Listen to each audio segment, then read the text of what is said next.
जय हिंद दोस्तों। एग्जाम की पॉइंट में एक बार फिर से आप सभी का स्वागत है। दोस्तों एनसीईआरटी सार संग्रह के अंतर्गत आज हम बात करेंगे ईस्ट इंडिया कंपनी और बंगाल के नवाबों के बारे में। तो दोस्तों ईस्ट इंडिया कंपनी और बंगाल के नवाब के बारे में जो भी मोस्ट इंपॉर्टेंट क्वेश्चन बन सकते हैं उन क्वेश्चनों को इस वीडियो में कवर करने की कोशिश करेंगे। दोस्तों अगर आपने इससे पहले के वीडियो नहीं देखे तो आप चैनल की प्लेलिस्ट में जा करके देख सकते हो। आज का जो पहला क्वेश्चन है,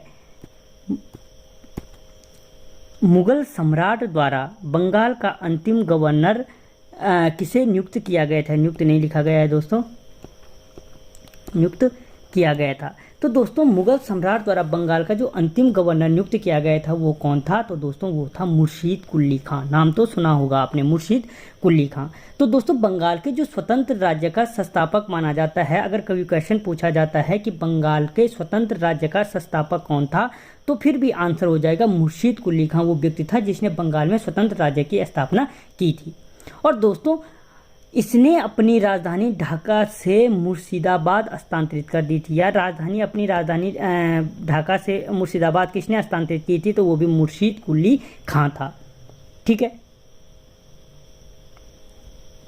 और मेरा क्वेश्चन था कि मुगल सम्राट द्वारा बंगाल का अंतिम गवर्नर किसे नियुक्त किया गया था या किस मुगल सम्राट द्वारा किया गया था? तो दोस्तों मुर्शीद कुली खां को 1717 में स्थापित किया था। किसने? 1717 में स्थापित किया था। किसने? फर्रुख सियार ने। फर्रुख सियार मुगल सम्राट ने किया था। ठीक है। अगला क्वेश्चन, निम्नलिखित में से किस युद्ध के पश्चात भारत में ब्रिटिश प्रभुत्व की स्थापना हुई थी? दोस्तों जो भारत में ब्रिटिश प्रभुत्व की स्थापना हुई थी वो हुई थी प्लासी युद्ध के पश्चात। अगर पूछा जाए कि प्लासी का युद्ध कब हुआ था तो फिर आंसर हो जाता है 23 जून 1757 को। कब हुआ था? 23 जून 1757 को क्या हुआ था? प्लासी का युद्ध हुआ था। और इसी युद्ध के पश्चात क्या हुई थी? यहाँ पे ब्रिटिश प्रभुत्व की स्थापना हो गई थी। जो ये युद्ध था प्लासी का युद्ध किसके मध्य हुआ था? बंगाल का जो नवाब था उस टाइम पे सिराजुद्दौला। कौन था? सिराजुद्दौला और प्लस रॉबर्ट क्लाइव के मध्य। रॉबर्ट क्लाइव के मध्य। ठीक है। इस युद्ध में अंग्रेजों ने विजय प्राप्त की थी और बंगाल पर अपना अधिकार प्राप्त कर लिया था। इसीलिए यहाँ पे क्या माना जाता है? ब्रिटिश प्रभुत्व की स्थापना का दौर शुरू हो गया था। अगला क्वेश्चन, निम्नलिखित में से किसे स्वर्ग से उत्पन्न सेना नायक कहा गया है? दोस्तों स्वर्ग से उत्पन्न जो सेना नायक कहा गया है वो कहा गया है आपके रॉबर्ट क्लाइव को। किसको कहा गया है? रॉबर्ट क्लाइव को स्वर्ग से उत्पन्न सेना नायक कहा गया है। देखो दोस्तों रॉबर्ट क्लाइव ने क्या किया? प्लासी का युद्ध जीता। अभी बताया मैंने आपको, प्लासी का युद्ध 1757 में सिराजुद्दौला के विरुद्ध। ठीक है। और इसे इसी समय क्या बनाया गया? युद्ध के पश्चात बंगाल का गवर्नर बनाया गया। बंगाल का गवर्नर बनाए गए। अब क्वेश्चन बन सकता है यहाँ पे कि बंगाल का प्रथम गवर्नर कौन था? तो दोस्तों रॉबर्ट क्लाइव क्या था? बंगाल का प्रथम गवर्नर था जिसने प्लासी के युद्ध में सिराजुद्दौला को हराकर वहाँ पे क्या कर दी थी? अंग्रेजी हुकूमत को प्राप्त कर लिया था। अगर पूछा जाए कि बंगाल में द्वैध शासन किसने लगाया था, तो दोस्तों जो बंगाल में द्वैध शासन लगाया था वो बंगाल में द्वैध शासन भी किसने लगाया था? रॉबर्ट क्लाइव ने लागू किया था। कब किया था? तो 1765 से 1772 तक। एक क्वेश्चन किसने लागू किया था? रॉबर्ट क्लाइव ने। तीसरा क्वेश्चन बन सकता है कि कब से कब तक बंगाल में द्वैध शासन रहा? तो 1765 में 1772 तक लगाया था। ठीक है। और बंगाल का जो ये द्वैध शासन था, अगर चौथा क्वेश्चन बनता कि इसको किसने समाप्त किया, तो दोस्तों वॉरेन हेस्टिंग्स ने किया था 1772 में। ठीक है। अगला क्वेश्चन बन सकता है कि रॉबर्ट क्लाइव को स्वर्ग से उत्पन्न सेना नायक किसने कहा था? तो दोस्तों वो कहा था विलियम पिट ने। किसने कहा था? विलियम पिट ने स्वर्ग से उत्पन्न सेना नायक कहा था। किसको? रॉबर्ट क्लाइव को। तो दोस्तों एक क्वेश्चन के साथ लगभग 5-6 क्वेश्चन हैं, इसलिए ध्यान से सुनते जाओ। अगला क्वेश्चन, बक्सर के युद्ध के समय बंगाल का नवाब कौन था? दोस्तों जो बक्सर का युद्ध हुआ था उस समय पे जो बंगाल का नवाब था वो कौन था? तो दोस्तों वो कौन था? मीर जाफर था। ठीक है। जो मीर जाफर था वो क्या था? उस टाइम पे बंगाल का नवाब था। तो दोस्तों जो मीर जाफर था जब बक्सर का युद्ध के समय बंगाल का क्या था? नवाब था। और जो बक्सर का युद्ध हुआ था पहली चीज़ कब हुई थी? तो वो 22 अक्टूबर 1764 को हुआ था। पहली चीज़ कि बक्सर का युद्ध कब हुआ था? तो 22 अक्टूबर 1764 को क्या हुआ था?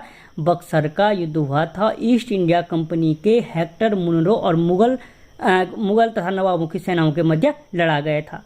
यानी अंग्रेजों की तरफ से कौन लड़ा था? मुनरो। ठीक है, हेक्टर मुनरो लड़ा था, प्लस और कौन थे? मुगल और नवाब। मुगल थे और बंगाल के नवाब थे, जिनके मध्य क्या हुआ था? बक्सर का युद्ध लड़ा गया था। लेकिन दोस्तों इसमें हुआ क्या कि बंगाल के नवाब मीर कासिम, अवध के नवाब सजाउद्दौला तथा मुगल बादशाह शाह आलम द्वितीय की संयुक्त सेना ने अंग्रेजी कंपनियों के विरुद्ध क्या किया था? इस बक्सर के युद्ध में युद्ध किया था। अब पूछा क्वेश्चन बन सकता है कि बक्सर के युद्ध में अंग्रेजों के खिलाफ कौन कौन सम्मिलित थे? तो याद रखना, मीर कासिम, सजाउद्दौला और शाह आलम द्वितीय थे। लेकिन तब भी क्या हुआ? अंग्रेजों की विजय हुई और भारत में ब्रिटिश का वास्तविक प्रभुत्व की स्थापना हुई बक्सर युद्ध के पश्चात, क्योंकि सारा का सारा एरिया तब क्या हो गया था? इनके कब्जे में आ चुका था। अगला क्वेश्चन, निम्नलिखित में से कौन सा युद्ध सुमेलित है? दोस्तों इनमें से कौन सा युद्ध सुमेलित है? तो पहला इस सारे को डिस्कस करता हूं, आप समझ जाओगे। चिलियावाला युद्ध। दोस्तों जो चिलियावाला का युद्ध है वो डलहौजी और मराठों के मध्य लिखा गया है। जो चिलियावाला का युद्ध है दोस्तों, जो हुआ कब था? पहली चीज आती है वो आती है 1849 को। कब हुआ था? 1849 को। और दोस्तों यहाँ पे लिखा है डलहौजी और मराठों के मध्य, जबकि ये युद्ध लड़ा गया था डलहौजी, चलो अंग्रेज में आ गए, अंग्रेजों और सिखों के मध्य। किसके मध्य लड़ा गया था? ध्यान से देखना इसको, अंग्रेजों और सिखों के मध्य लड़ा गया था। ठीक है, अगला है खुर्जा का युद्ध, यानी ये भी सुमेलित नहीं है। अगला है खुर्जा का युद्ध। दोस्तों जो खुर्जा का युद्ध हुआ था वो हुआ था 1765 में। ठीक है, निजाम और मराठों के मध्य, यानी निजाम सही है लेकिन ईस्ट इंडिया कंपनी के मध्य ने, बल्कि किसके मध्य हुआ था? मराठों के मध्य लड़ा गया था खुर्जा का युद्ध 1765 में। ये भी सही नहीं है। अगला है वाडिवास का युद्ध। जो दोस्तों जो वाडिवास का युद्ध है वो हुआ था 1760 में। कब हुआ था? 1760 में। और किसके मध्य हुआ था? यहाँ लिखा है फ्रांसीसी और ईस्ट इंडिया कंपनी के मध्य। लेकिन फ्रांसीसी सेना, जो वाडिवास का युद्ध था दोस्तों किसके मध्य हुआ था? अंग्रेज और फ्रांसीसी सेना के मध्य, यानी ये क्या है? ऑलरेडी सही है। और जो चौथा इसमें बक्सर का युद्ध दोस्तों, अभी मैंने ऊपर बात की 1764 में, 1764 में जो बक्सर का युद्ध हुआ था बंगाल के नवाब मीर कासिम और अंग्रेज कैप्टन हेक्टर मुनरो के मध्य हुआ था। मीर कासिम और हेक्टर मुनरो के मध्य हुआ था। ठीक है, तो दोस्तों लगभग 10 से अधिक क्वेश्चन तो यहीं पे निकल के आ जाएंगे। अगला क्वेश्चन, सिराजदौला ने अंग्रेजों को हराकर किस शहर पर अधिकार प्राप्त कर लिया था? दोस्तों सिराजदौला ने अंग्रेजों को जो हराकर अधिकार प्राप्त कर लिया था किस पे? कलकत्ता शहर पे। किस शहर पे? कलकत्ता शहर पे। तो दोस्तों याद रखना, जो सिराजदौला ने 1756 में, याद रखना तारीख को, 1756 में अंग्रेजों को हराकर कलकत्ता पे क्या किया? अधिकार प्राप्त कर लिया और कलकत्ता का नाम बदलकर अली नगर रखा। अगर क्वेश्चन पूछा जाता है कि कलकत्ता का नाम बदलकर अली नगर किसने रखा था, तो दोस्तों सिराजदौला ने रखा था, जब इसने क्या किया था? अंग्रेजों को हराया था 1756 में। ठीक है, और कलकत्ता का जो अधिकार था वो किसको दे दिया? अपने एक प्रबंधक को दे दिया जिसका नाम था माणिक चंद। क्या था? माणिक चंद। अगला क्वेश्चन, ब्लैक होल घटना का विवरण हमें किस अंग्रेज से प्राप्त होता है? दोस्तों जो ब्लैक होल की घटना है उसका विवरण कहाँ से प्राप्त होता है, किस अंग्रेज से प्राप्त होता है? तो वो होता है हॉलवेल। तो दोस्तों पहली चीज आती है ब्लैक होल, या किताब में लिखा मिल सकता है कालकोठरी। ब्लैक होल या कालकोठरी की घटना। तो दोस्तों ये कालकोठरी की घटना थी क्या कि ब्लैक होल क्या थी? हॉलवेल ने अपने एक हॉलवेल क्या था? एक अंग्रेज अधिकारी था, इसने इसका जिक्र किया है। कहा जाता है कि 20 जून 1756 को क्या हुआ था कि कलकत्ता में हुई थी। यानी अगर क्वेश्चन बनता है कि ब्लैक होल की घटना कहाँ हुई थी, तो कलकत्ता में हुई थी। यहाँ पे क्या किया कि जो बंगाल का नवाब था सिराजुद्दौला, उसने 18 फीट लंबे गड्ढे में क्या किया कि 146 अंग्रेजों को कैद कर दिया, बंद कर दिया, जिसमें से जब अगली सुबह देखा गया तो उसमें से केवल 23 लोग जिंदा, 23 अंग्रेज जिंदा थे, बाकी सारे वहीं मर गए थे। ठीक है, तो ये घटना कहलाती है, जो कब हुई थी? 1756 में हुई थी। ये घटना कहलाती है ब्लैक होल घटना या कालकोठरी की घटना। ठीक है, कहाँ पे हुई थी? कलकत्ता में हुई थी। अगला क्वेश्चन, मुर्शीद कुली खान ने अपनी राजधानी ढाका से कहाँ स्थानांतरित की थी? दोस्तों आगे भी बात आई थी, जो मुर्शीद कुली खान था उसने अपनी राजधानी कहाँ स्थानांतरित की थी? मुर्शिदाबाद में स्थानांतरित कर दी थी। ठीक है। और दोस्तों इसको बंगाल का जो अधिकारी नियुक्त किया था वो किसने किया था? मैंने इससे पहले बताया कि मुगल बादशाह फर्रुखसिया ने क्या किया था? नासिर जंग की उपाधि से इसे नियुक्त किया था। कौन सी उपाधि थी? नासिर जंग की उपाधि दी थी और वे उसे वहाँ का नवाब बना दिया था। ठीक है। और अगर कभी क्वेश्चन पूछा जाता है कि दक्षिण भारत का टोडरमल किसे कहा जाता है, याद रखना मोस्ट इंपॉर्टेंट है, दक्षिण भारत का टोडरमल। तो दोस्तों जो दक्षिण भारत का टोडरमल कहलाता है वो कहलाता है मुर्शीद कुली खां। कौन कहलाता है? मुर्शीद कुली खां को क्या कहा जाता है? दक्षिण भारत का टोडरमल भी कहा जाता है। ठीक है। अगला क्वेश्चन, मीर कासिम ने अपनी राजधानी मुर्शिदाबाद से कहाँ स्थानांतरित की? दोस्तों जब मीर कासिम बना अपनी राजधानी स्थानांतरित कर दी थी इसने कहाँ? मुंगेर में। कहाँ की थी? मुंगेर में।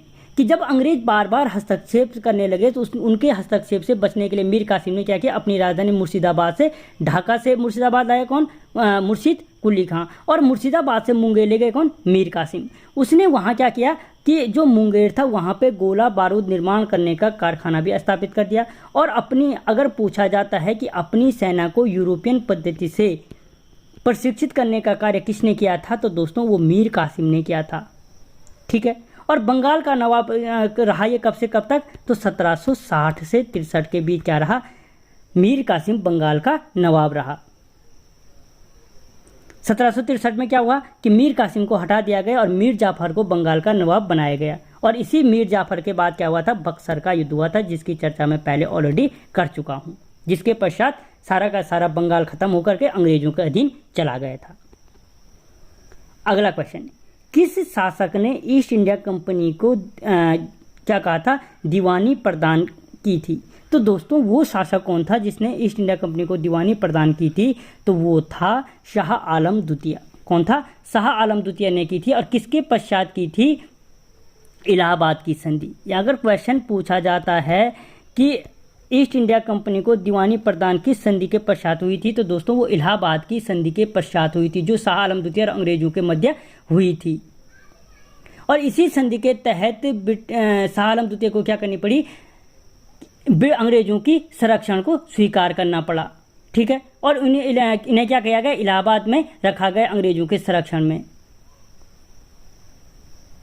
तो दोस्तों यहाँ पे हमने लगभग ऑफिशियल 10 और लगभग 30 से अधिक क्वेश्चनों को देखा। आपको वीडियो कैसा लगा मुझे कमेंट बॉक्स में बताना। मिलता हूँ अगले वीडियो में, तब तक जय हिंद।